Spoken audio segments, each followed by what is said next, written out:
Texas Longhorns were number one, baby. Woohoo! Today is Wednesday, a couple days before the college football season starts. And Texas is ranked number one. So right now, I can say my team is number one, baby. Hook 'em horns. But you know what? Being ranked is kind of like popularity. Sometimes you're up and sometimes you're down. Sometimes your band is selling out venues. Sometimes you're hearing crickets in the audience. Sometimes you're number one with a bullet, or number 5 with a bullet. I guess it always goes because a bullet means it's heading up. And sometimes you're on the way down. Ups and downs, how to deal with those. Let's talk about that today.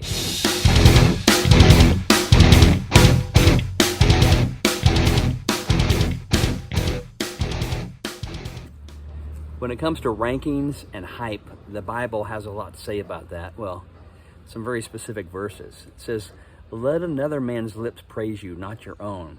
So hyping yourself is kind of bogus, and it's even more thin and surface level than outside hype, because things change. One of my favorite verses in the Bible is Proverbs 27:21. It says, "The crucible for silver and the furnace for gold, but a man is tested by the praise accorded him." And what that means to me is that when you're being praised, when someone gives you a compliment, then you're being tested. At that moment, it's almost like there's an audience in the invisible realm.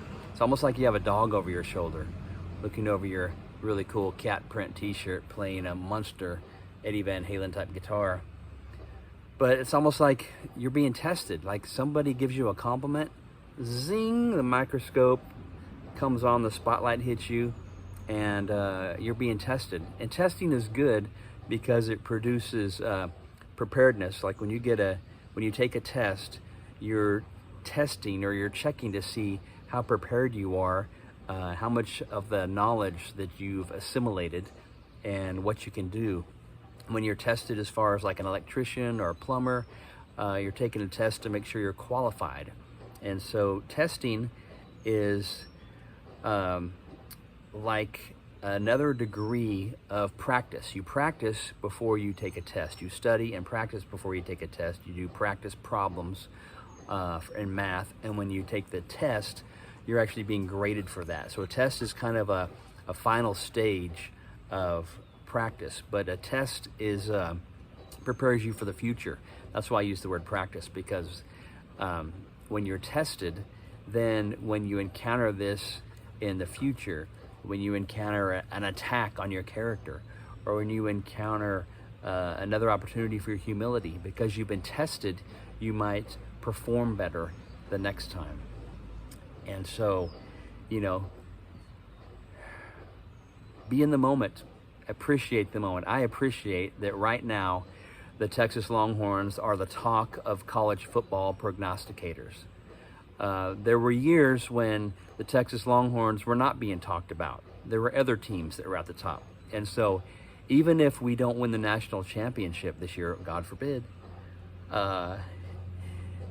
right now I'm appreciating the fact that we're in the hype, we're in the talk, we're right up there, and people respect us and are looking at us with expectations to win. And that's kind of fun. It's just a moment. It doesn't guarantee a championship. It doesn't guarantee a victory any Saturday of this fall. But it's a nice place to be, and I appreciate it. So when your band is doing good, when your art is being accepted and praised, that's a good moment to take a deep breath and appreciate what you've got. I think one of the coolest things to do with compliments and praise is to realize and remember who we are. There is a God, and we are not him. And so remembering that you're not God is a good thing to do. And also attributing gratitude and thanksgiving to God.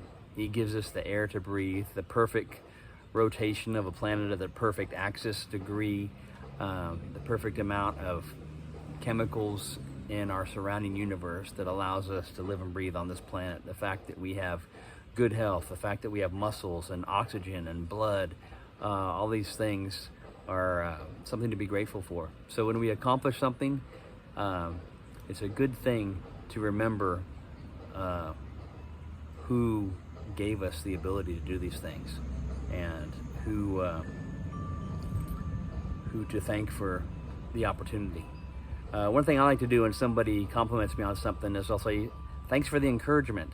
And for me, that means it encourages me to keep doing a good job or to do better.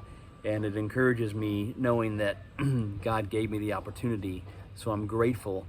And it also, it deflects some of the praise a little bit and towards God, like holding a mirror up to God a little bit, without having to say, all the glory goes to Jesus.